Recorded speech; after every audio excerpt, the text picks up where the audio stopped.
Hello, everyone. Thank you so much for joining us today. We'll be talking about salary negotiations very soon, but first, I'll give everyone just a minute or two to join, including our VIP guests. We have 3 people joining us today, so one moment while I let them in.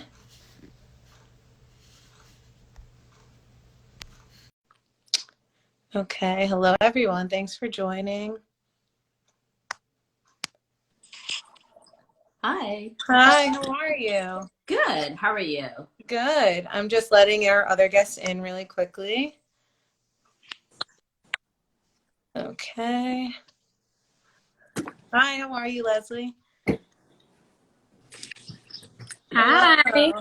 Hi. It looks like we have all our guests here. How are you all doing? Great. Oh, good. So we can get started. Thank you everyone for joining us today. For those of you who may not have joined last time, my name is Cassie Lombardi and I'm the social media manager here at Fairygodboss. As a reminder, Fairygodboss is the largest career community for women. Our ultimate mission is to really help women achieve their career goals. And one way we do that is through our VIP program. So right here we have 3 of our lovely VIPs. They're career experts, advice gurus. They really support all of the women in our community with their wisdom and any career questions that our users have. They help them through all of that. So that's why we have 3 of them here for our second ever Firesides with Fairygodboss chat. So I would love for each of you to just go around and introduce yourselves, tell the audience a little bit about what you do. Elsie, do you want to start? Oh, sure.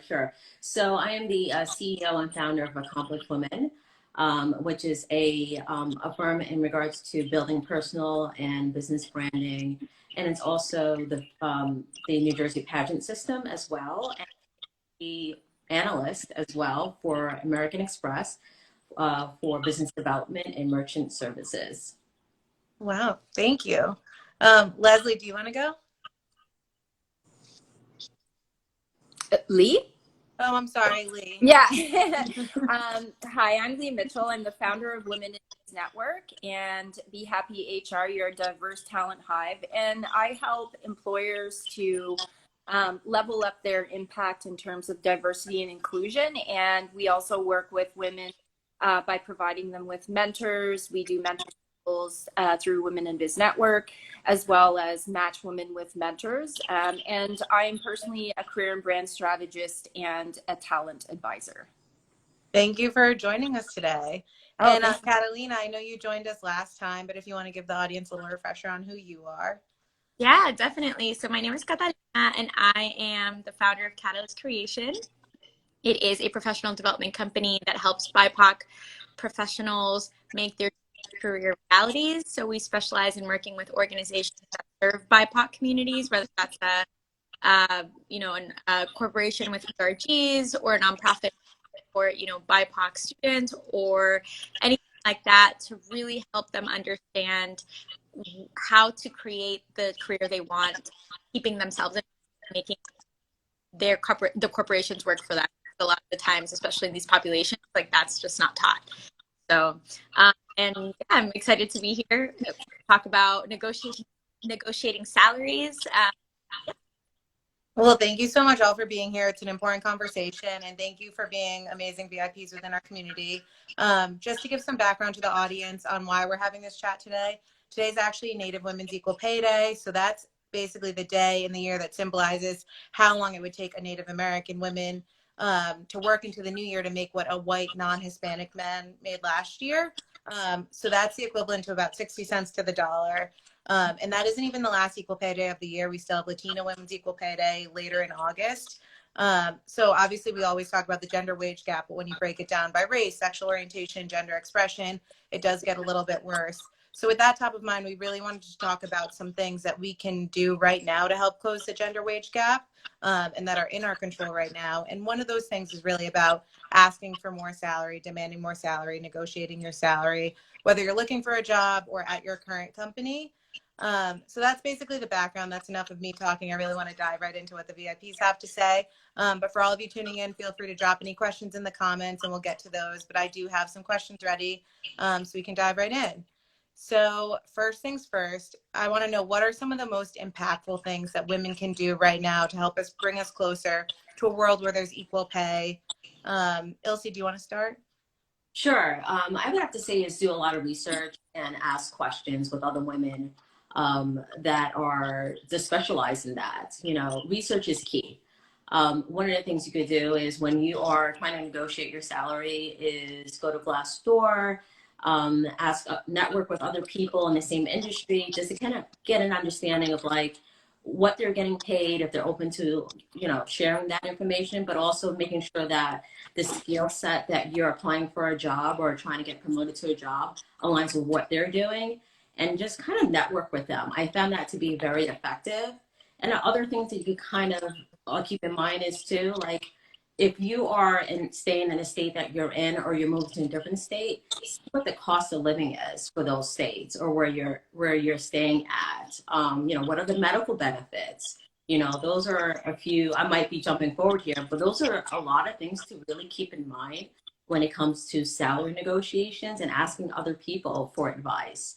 So I could go more into detail with that, but I'm sure everyone else has something to say about that too. Yeah, Lee and Catalina, feel free to dive in. Yeah, I love and I think that also it's asking the employer and the recruiter for the information. So I think in some states it's now a law that you have to you can ask for pay bands, and so making sure that you are asking for that up front and having those conversations as early as possible, because you don't want to get to the age and spend all this time and invest all this time to realize like there's not a match with salary. And I think a lot of people say, you know, they're nervous or they're scared because, you know, oh man, like how am I going to talk about money? The reality is like as a job seeker, you don't have what you need in order to live, and you want to make sure that really matches the job that you are applying. So really having that conversation with the recruiter and what are the pay bands, you know, is this to this, cool, and then making making an effort to research like Elsie was saying, and being like, all right, cool, so I have the pay bands, I have the research, what is it that I want, and not being afraid to ask for it, which can be really, really daunting, but practicing maybe before you're speaking to like your future employer, family, or practicing with a friend, and rehearsing that conversation, because the more that you rehearse a conversation, the more comfortable you'll feel doing it. Because if you're doing it for the first time with a person that potentially might be your boss, you're probably going to mess up. I love those examples. I think those are great concrete steps that each of us can take to secure better opportunities. And I would just add to that, you know, I think that we can look at our mindset and just really believe in our value. As was mentioned, do your research, believe in yourself, look at your past accomplishments, really try to keep a clear picture of everything that you've accomplished. And if for some reason you were given feedback, you can show how you're working towards accomplishing things that would be in your appraisals. So, you know, and I think also similar to what was mentioned, I think practicing and having a mentor or someone that you can continue to get comfortable with having those conversations, and maybe do some role playing. So have your mentor play the boss, and you the person that's asking for a raise or talking about the future and things like that, and then switch it. So be the boss and think about how the boss is going to respond to some of you know, your conversation points. So try to put yourself in their shoes and really think about how this could be a win-win for the organization that you're working for, and use language like we as opposed to I. That's a great tip. And I think to really hone in on the salary negotiation stuff, I think we need to differentiate where you are in your career stage. Obviously, a lot of people are looking for jobs right now. So if you are on the job hunt, what are some different things you can do to negotiate your salary? Because it might be a little bit different than someone who's already at a company and looking to approach their manager. Lee, do you want to start? Yeah, absolutely. So I really think that you have to get strategic with your job search. And actually, that's something that we're offering for free for our members is, or anyone that is in the job searching arena and needs some support. So there's some strategic questions that we ask you to really narrow in on what you're looking for, first of all, and how to best go about it. Because just blindly applying for jobs with like similar templated cover letters doesn't work. So you really have to work your network and be very crystal clear on what you want. Don't take positions or don't apply for positions that are beneath you because you're scared, right? Really work on your mindset and don't spend too much time every day looking for positions. Spend a lot of time in advancing yourself. So look at courses that you can take, look at articles. Fairygodboss has tons and tons of amazing articles. So try to become a bit of an expert in your field and start to position yourself through social media and LinkedIn and Fairygodboss as someone who is known to be an excellent resource in any particular field. And the more you work on your personal brand and the strategy behind being known as someone who's an expert in your field will really help you. So things like public speaking opportunities, looking to speak on panels, that sort of thing will really help. And if you're nervous, which is totally natural, there's a lot of techniques and tips that you can do to calm your nerves when you're looking to maybe have to do a video interview. I personally, I had a real fear of public speaking when I first started Women in Biz Network, and how I got through that was dancing before I had to do public speaking, and just, getting out of my head and just really focusing on my body and resetting your nervous system, even like a cold shower. Things like that will help to calm you down when you're going through these negotiations. I love that, dancing before public speaking. I'm going to try that. It's great. It's really a wonderful tip. Yeah. I used to dance on stage actually, and it was great because it took away all my fears. That's great. Catalina or Elsie, do you have anything to add there? Sure. So I just want to add to everything that was just said, which is right on spot, like on the ball with everything. But I want to emphasize on how to be more strategic about when you're applying to these roles. And when you go past, you're making sure that this role is the right fit for you, and you want to make sure that you stick out from everyone else, really look at the job description and see what are your transferable skills that would match that job description, and really bullet point that for when you have these conversations with the person that you are interviewing with. It's a really good skill to learn how to do, because that could actually help you with negotiations on your salary. So if they feel that you may not be the right fit at the moment, or they're looking for somebody else, or you may feel like, okay, I need to set myself apart from everyone else. Here are my transferable skills that you're looking for that shows you that I've already done this. So that really sets you apart from everyone else. And that really helps when you're looking to ask for a specific salary. Again, like was said before, please don't downplay yourself because of fear. There were several opportunities that I turned down because there was a specific job that I really, really wanted. And I was willing to wait it out because I wanted that as my career goal. So I could have easily taken something else, which I was used to, and it was easier for me, but that wasn't going towards my goals. So really be more strategic about what you're looking for, and it really helps you set yourself up for success when it comes to salary negotiations. Don't be afraid to brag. That too. Men don't have issues with bragging. They brag about everything. Do not be afraid to brag about your success. If you rocked it on a project, definitely talk about it, because that is something that you accomplish, and it's going to help you shine. And it's just really, for women, don't be afraid to brag. And yeah, I think I agree with everything that Lee and Elsie said. And I would just add to make a list of like your non-negotiables, right? Before even for a job. So do you want to work remotely? Need, vacation?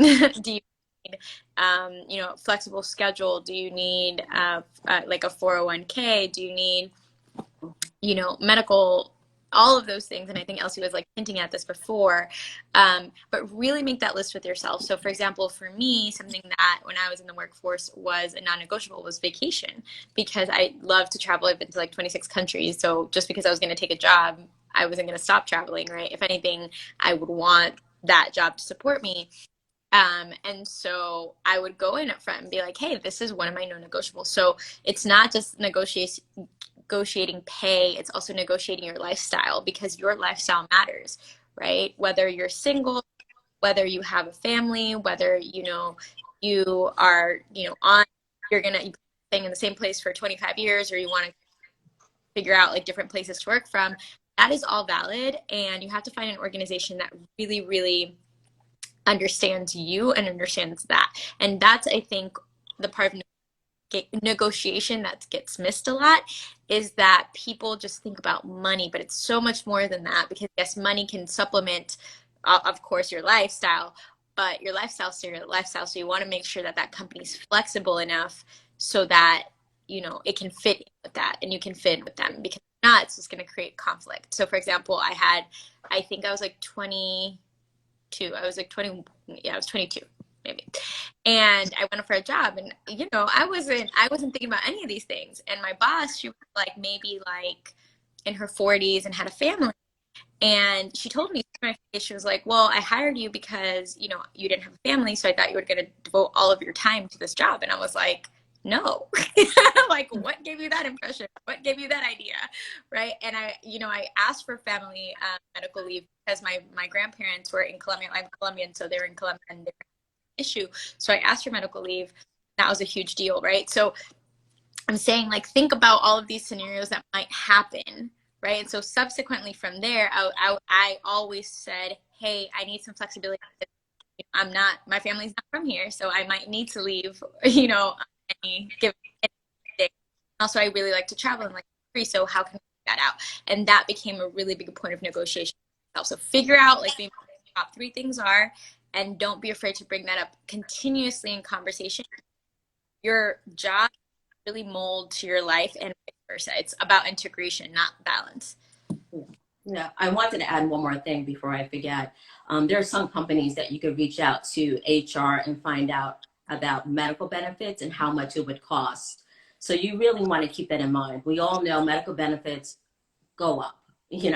Every single year, how much you pay out of pocket continuously go up. So if you're factoring on what your salary may be and what medicals may be for a family or for yourself, you want to make sure that you have that in that number, that you're thinking about asking what your salary should be for that year and going forward for at least 2 more years to cover the increase of living just in, let's say you live in New York or New Jersey, which always goes up every single year, income taxes go up, and your medical benefits. So those are little strategic things that you could think about. If they push back on you, you could actually ask them, well, my medical benefits is going to cost me $5,000 a year for a family of 4. Can you at least meet me halfway, or could you at least cover that? So there's employers that are actually sometimes willing to work with you with that. So really think about medical benefits and how you could use that as a tactic to get a bigger salary as well. Mm-hmm. I think those are all great tips. And I think if you've been with an employer who continues to deny a salary negotiation or increase year after year, it is good to have that like selection of other things that you could negotiate that you may want in the future. And it kind of leads to my next question, which is alternatively, if you're not job searching and you've been at your company for years and years, let's say you love your company, but maybe you've been asking and haven't gotten it, or you're scared to ask and you haven't asked in the past, you've been there for a while. How should you approach the salary negotiation differently if you're kind of that seasoned employee? I can add to that. So it's such an important question, and it's probably one that's the most terrifying. First of all, I think, looking for ways to, as I said, really focus on your accomplishments. Look at your core values and see how they match with the company that you're working for, and how those core values can show that you are someone extraordinary who needs that needs to grow and be continue to be a part of the team. One thing that we have to be careful is, talking about alternative offers. So you have to really be careful how you do that, because a lot of people, maybe start looking around and realize that, there's perhaps chance to go somewhere else where the salary is higher.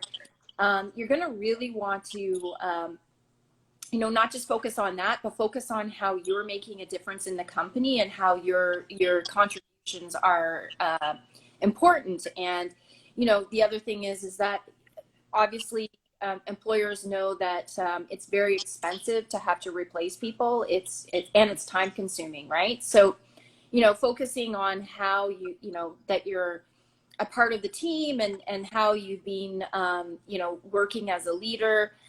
Perhaps there's things that you're doing more on a voluntary basis that really fit into the values of the company or support the company. So maybe you're, on some teams or committees or whatever. Look at joining boards as well. And however you can show the benefits to your employer about what you're doing. And, as I said before, using language like we, and, so that it's like we're in this together. And really focusing on, the person that you're speaking to's values, and how that can make such a positive contribution to the company, and how you share those together. Yeah. I also would add, having continuous with your manager, you're a big advocate. So figure out, like, what do other people, how does it work in your company, right? Is it a yearly thing? Is it a thing, quarterly thing, right? Depending on what environment you're in, what role you're in, that might change. Figure it out.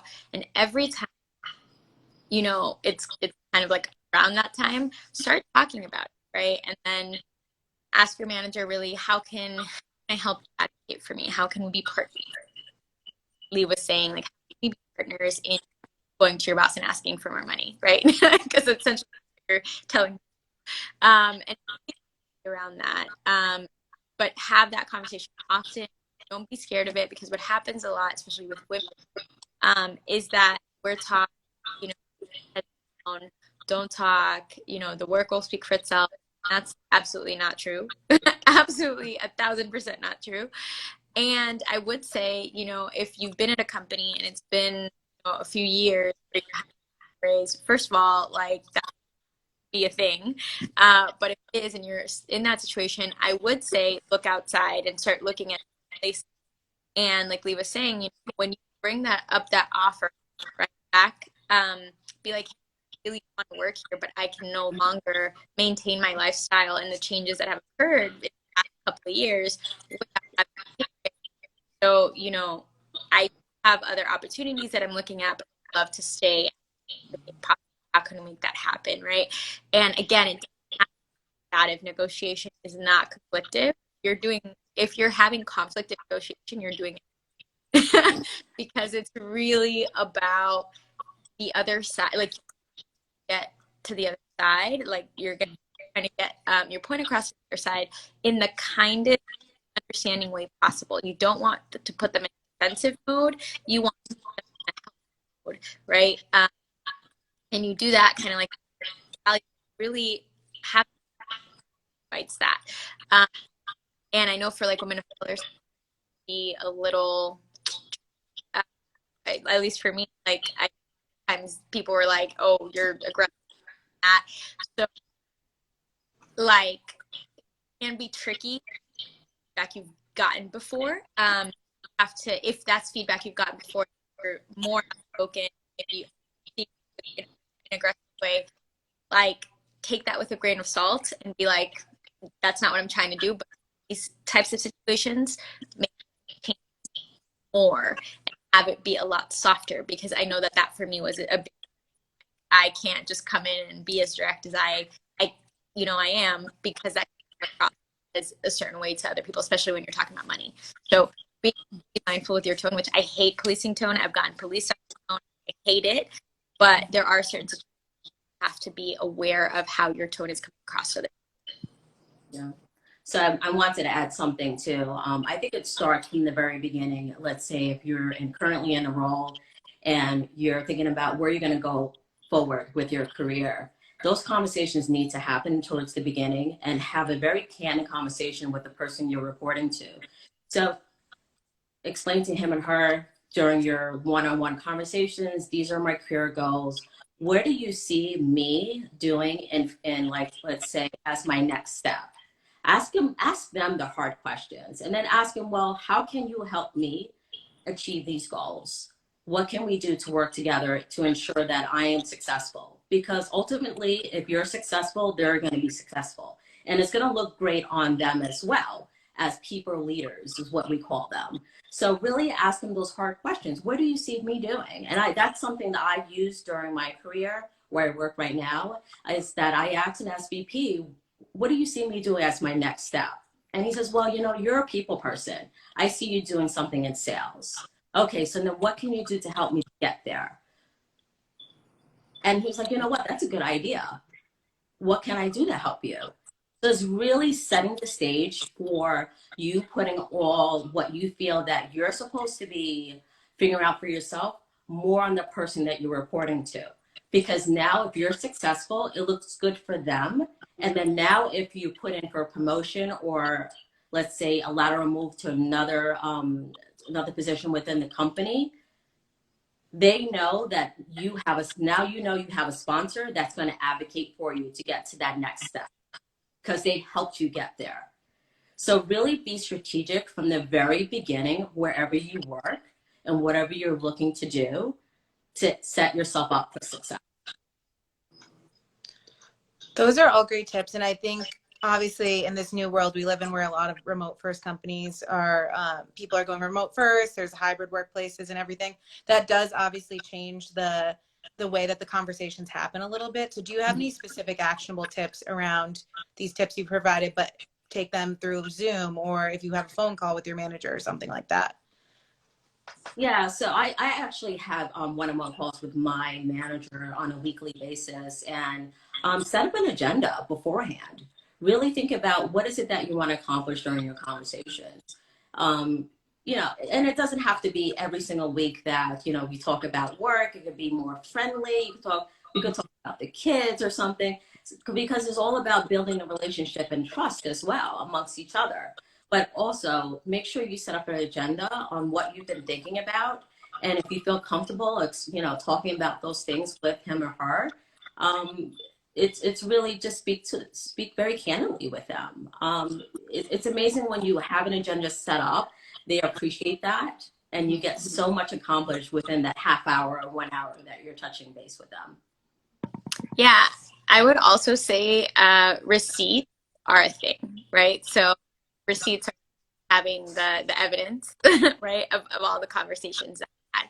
Because over Zoom, right, it's a little bit hard if you're like, oh yeah, we talked about this, but like so many Zoom calls, like when did you talk about this? What did you talk about? So in addition to the agenda, follow-up email, be like, hey, we did this, these are my next steps. We'll touch base and about this on X date. And it might seem a little formal, but then you have a paper trail. So if, for example, in 6 months, like they come up, they're like, oh, like really? Because we did. Here it is, right? Again, not in a combative way, but in like a way where it's like, hey, I have respect for myself. I value myself and myself where I have leverage when I'm asking, right? Because a lot of employers, they will take advantage of the fact that people don't do that. And they'll be like, oh, we didn't talk about that. Okay. And it's like years and years without getting raised, years and years without like getting the recognition for the work that you're doing. And so kind of play offense and defense, and it's like that's a good way of doing it. Just, kind of dot your I's and cross your T's. Hey, this is what we talked about, checking in. This is what we talked about. If you have a management system like Asana or Trello or Monday, those are really, really good ways to open up a tab, you know, talk about everything that you've talked about in your one-on-ones there, um, progress, all the things, so that you have everything there. So when you time, you don't have to scramble and be like, what did I do? You know what we talked about. And again, having that conversation, holding the company accountable for the things and opportunities that you've been able to provide and the value that you've been able to provide. Because if you don't know your own value, if you can't articulate your own value to your company, to your corporation, to your manager, they're not going to necessarily take the initiative to give you the money, because that would be counterintuitive to their business. So thinking kind of like that. Yeah, I really love all of these tips. And I think, thinking about ways that you can improve the company culture. So like, making suggestions of things that we can do to bring the team together. And then like was mentioned, opportunities for one-on-ones, look at how you record those, be organized and prepared. And, don't start the process, and then, figure out in your mind when would be a good time to have this conversation, right? So like, when is, they always say, like, when you're talking to your spouse, like, when's the best time to bring this up, right? And so like, having some emotional intelligence around, when the best time, even like when is the best day of the week, like when do you know your boss is feeling a little less stressed and under pressure, that sort of thing. And being really cognizant of what they're going through, and working around those challenges, and being proactive around, thinking about what are the limitations, what are the things that they're going to come back with, and just, be prepared to make it as easy as possible for them to want to support your development, and ultimately salary performance raises. So I know we're almost at time here, but before we go, I did want to ask all of you, what's your number one do not do this tip during a salary negotiation? Because I think that's an important thing to have in your back pocket. Ilse, do you want to start? Do not get emotional. Be prepared. Do not get emotional. Emotions could get the best of you, and it does not come across very well. So just make sure that you're prepared for the worst and the best. So definitely prepare beforehand. That's great. Catalina, do you want to go? Yeah, I would say don't go at it with just like a me attitude, because again, it is a negotiation. You're trying to figure out stuff together. So be flexible. If someone says no, right? Don't take that and be like, like, that means no forever. It just means like, no, but okay, get creative around what they would say yes to instead, right? So have a list of things. This would be at my ideal thing. This would be second ideal, third ideal, fourth ideal. And so if they say no, it's okay, throw in the towel, we're done. No, don't do that. Be like, okay, how about this? And how about this? And how about that? Because once you do, right? And it's and it's like having the tact and having like that conversation. Okay, well, how about this?